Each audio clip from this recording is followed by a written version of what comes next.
வணக்கம் ஓவியா. நேற்றைய தினம் ஆயுத பூஜையை முன்னிட்டு மதுரை மாநகர மீனாட்சி பஜார் பகுதியில் உள்ள செல்போன் மற்றும் எலக்ட்ரானிக் கடைகளில் பூஜைகள் நடத்தப்பட்டது.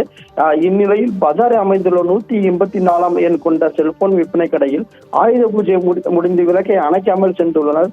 இந்நிலையில் விளக்கில் தீயானது காற்றில் பரவ தொடங்கி கடையில் தீப்பிடித்து எரிந்துள்ளது.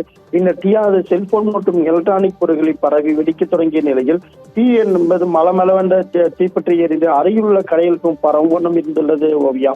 மேலும் தீயான அருகில் உள்ள அடுத்த 3 கடைகளில் பரவ தொடங்கிய நிலையில் அங்கு கூடிய பொதுமக்கள் மற்றும் கடை உரிமையாளர் தீயை அணைக்க முயன்றுள்ளனர். பின்னர் தீயணைப்பு நிலையத்தின் தகவலின் அடிப்படையில் பெரியார் பேருந்து நிலையம் மற்றும் தலாவலம் தீயணைப்பு நிலையம் சென்று வந்த தீயணைப்பு துறையினர் நீண்ட நேரமாக போராடி தீயை கட்டுக்குள் கொண்டு வந்தனர். இந்த தீ விபத்தில் 4 செல்போன் கடைகள் வைத்திருந்த பல லட்சம் மதிப்பிலான செல்போன்கள் மற்றும் எலக்ட்ரானிக் பொருட்கள் முழுவதுமாக சேதமடைந்துள்ளது.